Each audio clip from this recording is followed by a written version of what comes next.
Саламатсыздарбы? Эфирде маанилүү маек берүүсү. Бүгүнкү маек өзүнүн темасы экология жана экологиялык укук бузуулар туурасында болмокчу. Бул боюнча бизге Кыргыз Республикасынын жаратылыш ресурстары, экология жана техникалык көзөмөл министрлигинин Баткен регионалдык башкармалыгынын инспекторлору келип отурушат. Саламатсыздарбы? Саламатсызбы. Мына бүгүн экологиялык укук бузуулар боюнча сөз кылаардан мурда ушул экологиялык укук бузуулар алдын биринчи Баткен областында бүгүн күндө биздин экологиябыздын абалы кандай? Ушул туурасында сиздерден учкай сөз баштасак да. Мына Элдар Айтбаевич, сиз ушул жетектеген аймакта бүгүн күндө экологиянын абалы кандай? Саламатсыздарбы, урматтуу телекөрүүчүлөр.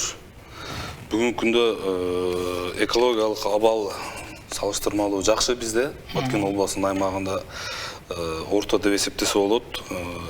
Бүгүнкү күндө биздин башкармалык тарабынан, инспекторлор тарабынан жумуш алып барылат. Ошол жергиликтүү өз алдынча бийлик органдары менен биргеликте калкка түшүндүрүү максатында ошол эле таштанды таштабоого, өсүмдүктөрдүн, жалбырактарды өрттөбөө жөнүндө ошондой түшүндүрүүлөр иштери жүргүзүп жатат бүгүнкү күндөчү.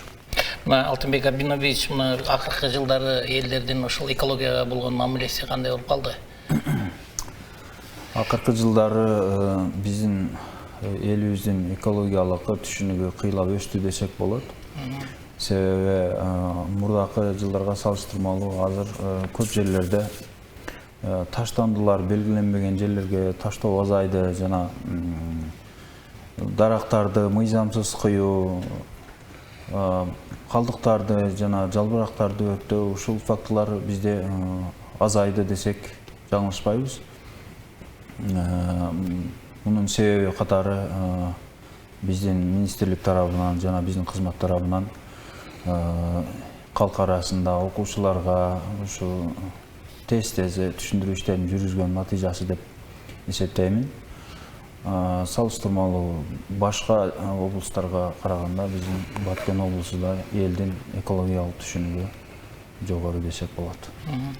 Мына экологиялык укук бузуулар туурасында сөз кылып атабыз да. Экологиялык укук бузуулар бул биринчиден биздин түшүнүгүбүздө бул айлана чөйрөгө зыян келтирүү деп түшүнөбүз да. Анан бүгүнкү күндө ушул айлана чөйрөгө зыян келтирүү бул өлкөбүзгө экономикалык зыяндарды алып келет, ошондой эле калкыбыздын саламаттыгына зыяндар алып келет. Азыркы учурда ушул экологиялык кандай укук бузуулар учурлары бар? Бүгүнкү күндө ошол мисалы браконьерлик боюнча, сууларды булгоо боюнча, атмосфералык абаны булгоо боюнча ушул учурларды айтып берсеңиз. Бүгүнкү күндө бизде жок эмес, эми ошондой болуп турат, болуп жатат, болуп катталып бизде жатат. Ошол эле атмосферик биздин министрлик тарабынан ошо абаны коргоо жөнүндө мыйзам негизинде аябай күч жакшы иш алып барылууда. Ошондой эле сууларды булгоо боюнча дагы жакшы иштер алып барылууда да биздечи. Азыркы учурда ушул экологиялык укук бузуулардын кайсыл учурлары көбүрөөк катталып атат мына сиздердин ишмердүүлүгүңүздөрдө? Биздин ишмердүүлүктө ошол мисалы браконьерлерге каршы бизде дагы ошо министрлик тарабынан жакшы иш алып барылууда, рейдтик иш-чаралар жүрүп атат. Ошол эле аңчы, адис, егер, инспекторлор ошондой эле аңчылык жана мергенчилик коомдор менен биргеликте ошо браконьерлерге каршы күрөшүү аябай күч болуп атат. Ошол Ошол мергенчилик ууга чыгууга мораторий канчанча жылдан бери азыр күчүндө? Мына ушул боюнча айтып берсеңиздер. Жакынкы жылдардан бери жанагы азайып бараткан жаныбарлардын түрлөрүнө аңчылык кылууга мораторий киргизген. Бул боюнча бизде Баткен облусунда мен билишимче аркарга жана кийикке дагы болчу эле, бирок аны азыр алып койгон болуш керек. Жана илбирс, ак илбирс, аюу ушул жаныбарларга аңчылык кылууга тыюу салынган. Ошол мораторий киргизүүнүн натыйжа кандай болуп атат ошо? Бизде популяция жүрүп атабы экологиясында? Акыркы жылдары байкалып атат. Азыр бизде жаныбарлардын түрү, мисал үчүн кекиликти айтсак, кекиликтердин саны быйыл мурдакы жылдарга караганда кыйла өстү деген азыр ушундай байкалып атат да. Азыркы учурда мына экологиялык укук бузуулар боюнча мыйзам катаал болуп баратат, улам жаңы өзгөрүүлөр киргизип атат. Ушулар боюнча айтып берсеңиздер, буга чейин ошол экологиялык укук бузууларга карата көрүлүүчү ошол мыйзам чаралары кандай эле, азыр жаңы мыйзам негизинде дагы кандай өзгөрүүлөр киргизилди? Ушул боюнча Жогорку Кеңеш тарабынан 25 декабрь 24 жылы кабыл алынып, анан биздин президент Садыр Нуркожоевич Жапаров тарабынан 10 февралда 2025 жылы кол коюлуп, укук бузуулар жөнүндө кодекске өзгөртүүлөр киргизилди. Ушул өзгөртүүлөр толтуруулар киргизилип, анын ичинде ошол биздин экология тармагында дагы көп өзгөртүүлөр киргизилди деп айтсак болот. Мисалы келтирүүгө кетсек, бул мисалы ошол эле 209 берене 209 беренеге бул мамлекеттик экология экспертизадан өтүүдөн баш тартуу же талаптарын аткарбоо, андан сырткары бардык ошол бүгүнкү күнгө карата бардык беренелерге айып пулдар өлчөмү дагы көтөрүлдү. Бүгүнкү күндө көп учурларда жанагы экологияга атайын жана шалаакылык мамиле дагы болуп калат да. Ошол учурларда дагы сиздер тараптан кандай аларга талаптар көрүлөт? Кандай шалаакылык? Мисалы, таштандылар ташталган жерлерде, айыл өкмөттөрдүн аймактарында. Бул боюнча бир мисал айта кетсек, 2024 жыл жаз айларында бизге министрликтен, борбордук аппараттан мониторинг жүргүзүү бөлүмүнөн жана атмосфералык абанды коргоо бөлүмүнөн атайын кызматкерлер келип, чогуу Баткен шаарынын калдыктар жайгаштыруучу жайында мониторинг жүргүзүлгөн. Ошол мониторингде ошол жана сиз айтып кеткен шалаакылыктын белгилери катары ошол жай айланасы тосулган эмес.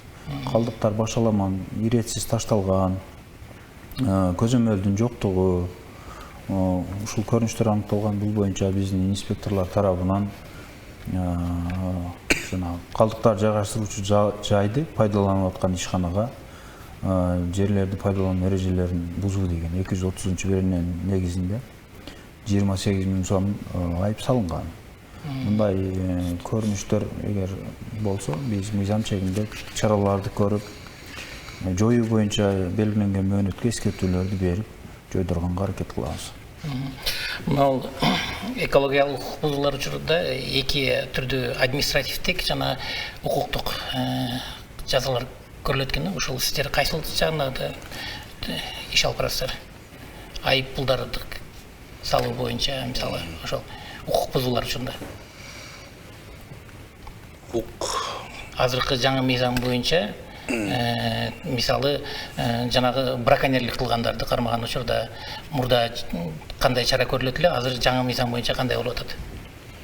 Айыппул жана доопул салынат да. Бул боюнча эгер браконьерлик менен кандайдыр бир жаран кармалган болсо, ошол олжосуга карата Кыргыз Республикасынын өкмөтүнүн 2013 жылдын 5 майындагы номер 224 токтомуна негиз ар бир жаныбардын өзүнүн таксасы, прайсы бар да. Ар бир жаныбардын өзүнүн мындай айтканда дооп келтирилген зыяныга өлчөмү бар. Ошого каратып доопул коюлат. Анан ошол эле укук бузуулар жөнүндө кодексинин 261, 62, 63 беренелерине негиз бирөөсүн тандап айыппул салынат. Мына азыркы учурда айрым учурларда жанагы өнөр жай ишканалары экологиялык нормаларды сактабай, кандай жанагы уулуу химкат таштандыларды мындай белгиленбеген жерге көмгөн учурлар да болот да. Ушул учурларда дагы сиздер тараптан кандай аларга чаралар көрүлөт? Биз тараптан азыркы күндө мораторий алынганына байланыштуу бизден ошо пландык текшерүүлөр башталды. Ошол субъектилерде ошолорго негиз пландоо текшерүүнүн учурунда эгер мыйзам бузуу аныкталган болсо ошо текшерүү актысын жана жазма буйрук эскертме жазылып берилип мыйзамда көрсөтүлгөн убакыт берилет аларгачы ошол кемчиликтерди жоюу боюнчачы.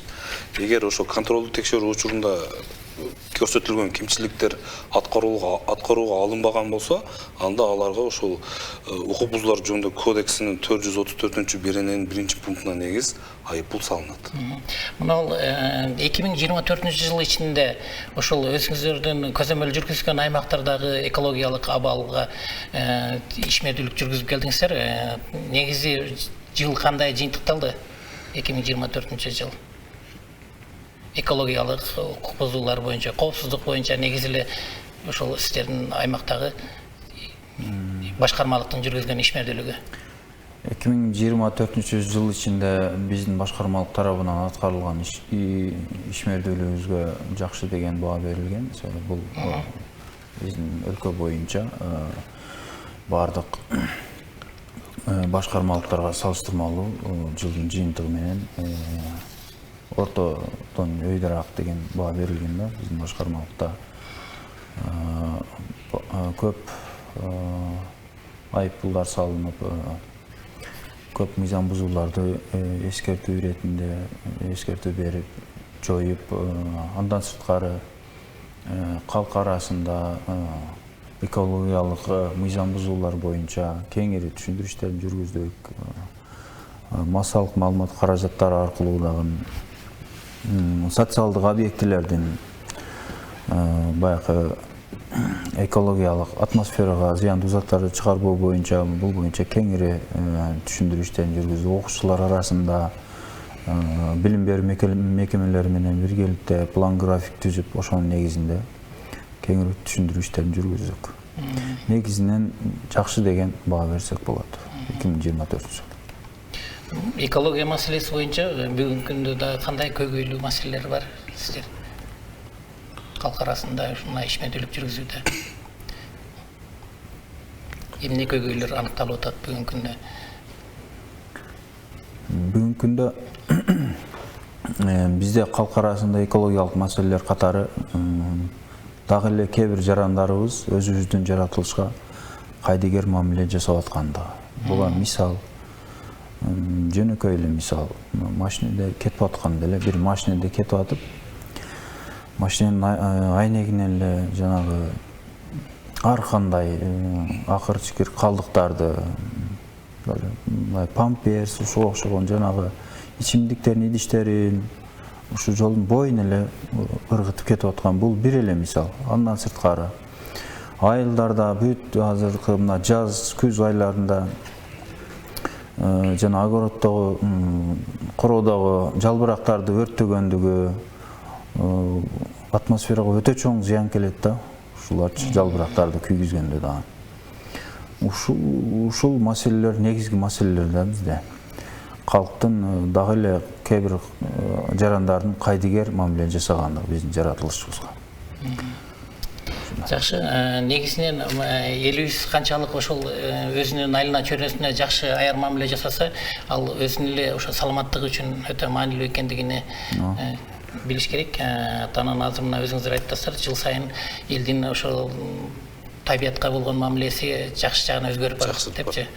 Анан мына берүүбүздүн соңунда сиздерге мүмкүнчүлүк берсек, мына биздин жалпы областтын тургундарына ошол жаратылышка даяр мамиле жасоо боюнча же башка эле маселе боюнча ошо кайрылсаңыздар болот да, жалпы эле ошо экология маселеси боюнча жалпы облус тургундарына. Эми мүмкүнчүлүктөн пайдаланып биздин урматтуу жарандарыбызга, Баткен облусунун тургундарына жана конокторуна кайрылуу иретинде, эскертүү иретинде жана сураныч иретинде айтып кетсек, өзүбүздүн ушундай кооз жаратылышыбызга аяр мамиле жасасак, калдыктарды белгиленбеген жерлерге таштабоо керек, жалбырактарды өрттөбөө керек. Себеби жалбырактарды өрттөгөндө эң чоң атмосферага зыян келтирилет. Ал жалбырактар өзү жанагы жаратылыштын фильтри деп коет, бүт уулуу заттарды өзүн тазалап эме сиңирип алгандан кийин биз аны кайра өрттөгөнүбүздө жанагы зыяндуу заттар кайра эле абага чыгып кетет да. Адамдын ден соолугуна дагы өтө чоң зыян келет. Бул дем алуу органдарына, адамдын керек болсо жана клеткаларынан дагы өтүп кетет да. Анан жана сигареттин түтүнүнөн дагы өтө зыяндуу келет, жалбырактын түтүнү 500 эсе зыяндуу келет, жалбырактын түтүнү адам ден соолугуна. Тамекинин. Андан кийин ошол өрттөлгөн жердеги дагы бүт микроорганизмдер күйүп жок болот, өлүп. Анан ошону өрттөбөй эле жөн эле жер семирткич катары пайдалансак болот да, мисалы үчүн жалбыракты. Бул бир жерге топтоп койсо, же дарактын астына топтоп койсо, даракка эң пайдалуу, эң керектүү органикалык азык болот. Органикалык азык болот. Ушундай суранып кетер элек эми жарандарыбыздан. Жаратылышыбызга аяр мамиле жасасак, бул деген өзүбүздүн ден соолугубуз, өзүбүздүн балдардын, урпактарыбыздын келечеги үчүн. Жакшы, сизде жокпу кошумча? Негизи ушул экологиялык укук бузууларды сактоо үчүн жарандарыбыз дагы ошо өздөрүнүн укуктарын сактай билгендиги өтө маанилүү болду. Болотуп бүгүнкү күндө. Анан сиздер бүгүн атайын ошол биздин экологиябыз, жаратылышыбыз боюнча ошол акыркы мезгилде ошол мыйзамдардын өзгөрүүлөрү боюнча маалымат бергениңиздер үчүн силерге терең ыраазычылык билдиребиз. Урматтуу телекөрүүчүлөр, бүгүн биз экологиялык укук бузуулар боюнча маек курдук. Биздин студиябыздын коноктору Кыргыз Республикасынын жаратылыш ресурстары, экология жана техникалык көзөмөл министрлигинин Баткен регионалдык башкармалыгынын инспекторлору Ахматов Элдияр Айтбаевич жана ошондой эле Марипов Алтынбек Абдинабиевич болду. Силерге чоң рахмат. Ушуну менен биздин берүүбүз соңуна чыкты. Берүүнү мен Мамажан Молдоев алып бардым. Саламатта туруңуздар.